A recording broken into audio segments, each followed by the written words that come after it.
Magandang araw po sa lahat. Ang gagawin natin ngayon kung paano i-access yung bagong system portal interface ni biyaheko.ph.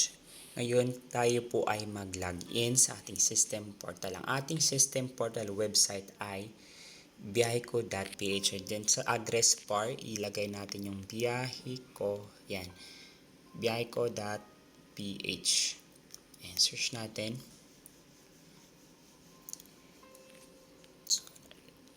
Yan, ito po yung ating login page. So, ilagay natin yung ating terminal ID.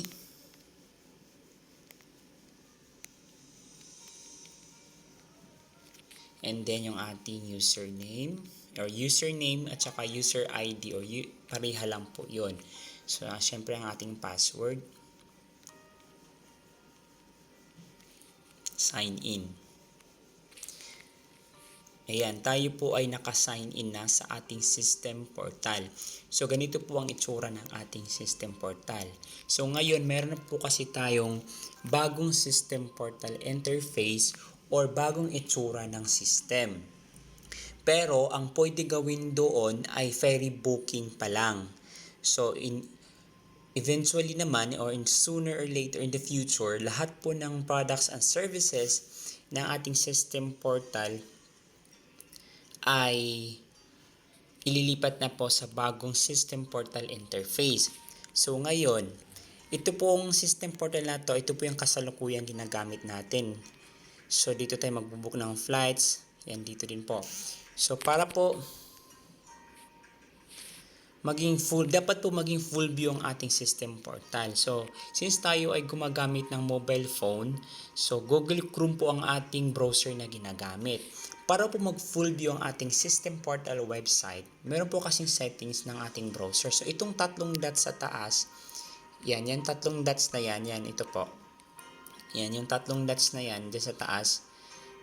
Yan, i-click natin, yan po yung settings ng ating browser. So, hanapin natin ang desktop site. So, ito yung desktop site. So, yung desktop site, dapat markahan natin siya ng check. Dapat naka-check siya. So, kung i-uncheck natin yan, automatic po, hindi mag-full view ang ating website. Tingnan natin.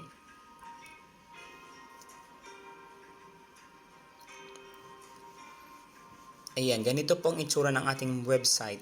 System portal website if hindi naka-full view. So, para mag-full view yan, hanapin natin yung settings kung saan tayo nagbukas ng ating system portal website. Ito yung tatlong dots. So, depende po yan kasi iba-iba po yung itsura ng ating settings. So, depende din po yun sa phone ng ating ginamit. So, kailangan lang na talaga nating hanapin yung settings. So, katulad dito. So, nakita dito ang ating history, delete browser data. Basta ito po yung settings na makikita natin. So, dito, i-check lang natin yung desktop site. Yan. Yun, mag-full view na siya. Ayan, full view na po o full na yung itsura ng ating system portal website. Kahit phone lang po ang ating gamit. So ngayon pupunta tayo sa bagong system portal interface na accessible pa lang ay ferry booking. Ngayon, i-click natin itong menu ng ferry. Ayan po. So makikita natin ferry booking. So ang i-click natin dito is ferry booking. So yan, click natin ferry booking. Automatic, dadalhin niya tayo sa ating bagong system portal interface. Ngayon, so minsan hindi siya naka-full view din or hindi siya although desktop site siya, pero hindi siya naka-full view sa ibang phone. Ngayon, gagawin natin, hanapin natin ulit yung settings ng browser natin. Yan yung settings. Click natin, and then yes, naka-check na siya. So, hanapin ulit natin yung settings i-click natin yung settings. Nakita ito yung settings na to. Pag-click natin yan, ayan, makikita natin yung accessibility.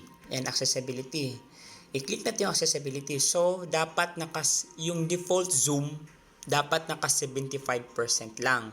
Para po, full view yung itsura ng bagong system portal interface. Kasi kung igawin natin yung 100, ilagay natin yung 100%. Ang mangyayari niyan, ayan, hindi po siya full view. So, nawawala yung balance natin. Hindi nakikita yung balance. Ayan po, hindi nakikita yung balance. So, para mag-full view siya, balik ito tayo sa settings ng browser. So, settings ulit.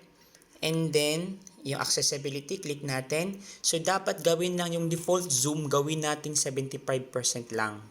Ayan, 75%. So, balik tayo ulit. So, ayan na po yung itsura niya. Naka full view na siya. So, ayan po. Ayan yung itsura niya. Ayan yung itsura niya. Ayan. So, makikita lahat dyan. So, pati yung ating balance. So, makikita yung ating balance. Dapat makita yung balance. Tapos yung may arrow na pag ganun po, pabilog na arrow. Tapos ito yung makita dito yung drop down na ganito. Yung may letter S dyan. Yung letter S dyan, ibig sabihin po, yan po yung start ng inyong business name. So, kung ano po yung start letter ng inyong business name, yun din po mag-appear dyan. So, yan. Ito po yung itsura ng bagong system portal interface natin, which is ferry booking pa lang po ang pwede gagawin dito. So ngayon, ganito na pong itsura. So ang next, para po babalik tayo sa ating pinaka main system portal. So yung system portal natin na usual na ginagamit natin, click natin itong arrow na to. Yan. Yung magkatabi ng letter na yan. Tapos mag-appear yung redirection alert. So ibig sabihin nun, babalik tayo doon sa main system portal interface or yung old system portal interface. Ang gagawin natin, i-click lang po natin itong continue. Ayan. So automatic po, babalik tayo dito sa main system portal interface natin. So kung search tayo ulit ng ferry. So, i-click lang natin ulit si ferry. Ayan, testing ferry booking. Yan, click natin ulit para po pupunta tayo sa bagong system portal interface.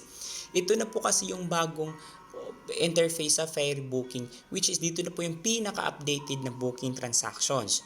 So, kung gusto natin bumalik ulit, so click natin ulit dito sa yung katabi ng arrow na pababa na may letra. Tapos, click natin yung continue.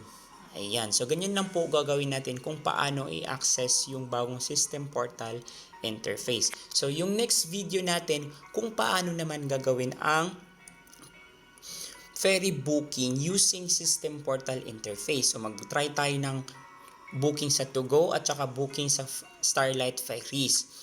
So, ngayon hanggang dito muna ang ating video. Maraming salamat po.